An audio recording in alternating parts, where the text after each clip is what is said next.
Hello, and welcome to another episode of Burning Questions, a podcast dedicated to keeping you and your loved ones safe from home fires and other fire-related emergencies. I'm your host, Captain Chris Camacho, and today we will have a special guest joining us to shed some light on a very important topic. That topic is going to be home fire escape planning. But before we dive in, let's just take a minute and we'll introduce our guest. Our guest today is Firefighter Michael Huppmann. He's been with us for a good while now. So I'm going to take just a few minutes, and Michael, if you'll just introduce yourself, tell us how long you've been in the fire service and where you've served, as well as what your role is here and other previous roles that you may have held. Absolutely. So I originally got my start in the fire service about 40 years ago in upstate New York. Served as a volunteer there for a number of years. Worked with the County Department of Emergency Management and their Fire Services Bureau for 15 years. And then we eventually moved down here to South Carolina, where I took a chief's job, where I served for approximately 5 years before coming here about a year ago, where I'm currently working as a firefighter. Well, that sounds excellent, and we're happy to have you. So the topic today that we're going to be talking about is home fire escape planning. So can you just give us a brief overview of why it's important to have a home fire escape planning, or how we can better understand the risks associated with home fires?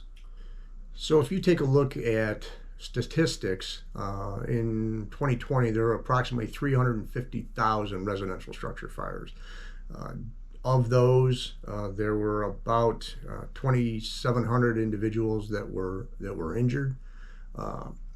So to anything that we can do to minimize the loss of life for our families and ourselves is in our best interest, obviously. So we strive to ensure that the folks that are out there in the community can learn how to create fire escape plans and put them into play to protect their families.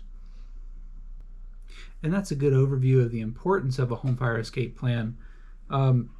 What are some common causes of home fires and some potential hazards associated with those home fires? Some of the big causes come back to cooking fires, heating fires, unattended smoking, or carelessly distribute smoking materials are some of the big ones, and electrical often results in a fire too as well. And I think that's our top 5, isn't it? I believe it is. I believe it is. So that covers the top 5 causes of home fires. What would be some of the associated hazards with a home fire besides just the fire itself? Probably the most consistent hazard that results in injury or loss of life in a residential fire is smoke. Most fire victims never see the fire. They fall victim to the smoke itself, which is why we highlight the importance of having early detection through the use of smoke detectors. So between smoke alarms and carbon monoxide alarms, those are the only real way to get that early detection that you're talking about, correct? Correct. All right. Part of that is knowing where those smoke alarms are and where those carbon monoxide alarms are, as well as testing them and incorporating them into your fire escape planning or your fire escape drills, correct? Correct. So smoke detectors should ideally be placed on every level of your home and inside each of your sleeping quarters. You want to ensure that they are tested on a regular basis. Most of them have a test button, so we recommend that they be done monthly. They have a 10-year lifespan on them, so obviously you want to make sure that they are replaced within the appropriate time span so that they continue to function for you.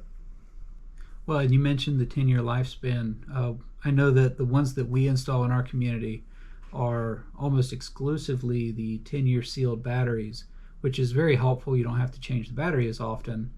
But how often, if they do still have the ones that have the AA batteries or 9 volts, how often should they change those batteries? Ideally, it should be annually.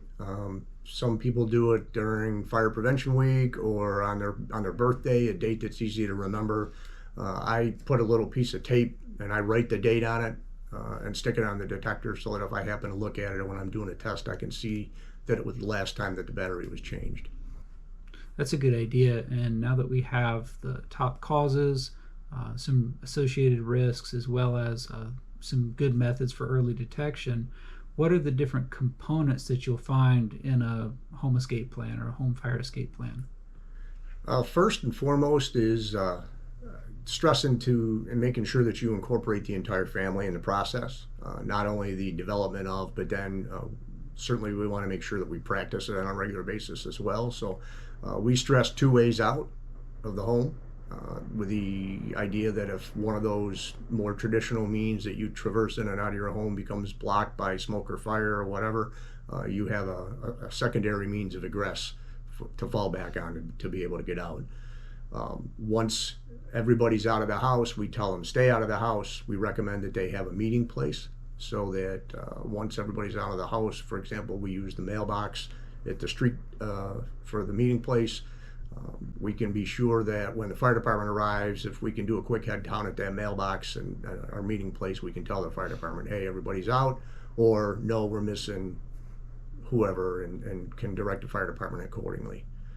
And the other big thing is to make sure that we have people call 911 from outside the home, a neighbor's house, a cell phone. That we don't want them to stop on the way out of the burning home to make a call. We want them to do that from outside. And once you're out, you stay out. That's a good point. And I know that when I'm talking with our elementary school kids, we always incorporate this little saying, it's get low, get out, stay out. And that's just to remind the kids that smoke goes up, so you got to get low, get under the smoke. Once you get outside, you stay outside. Mm-hmm. And part of that message is telling them, it's teaching them the science of what smoke does and the hazards associated. And it also teaches them that while they're crawling, they're not supposed to take their stuffed animals, they're not supposed to grab any extra items, they're not supposed to go back in for any reason, whether it's their favorite toy, their video game system, their pets, or even their parents. They always stay outside until the home is cleared and the fire department's done with what they're doing, and they've said that it's okay to go back inside.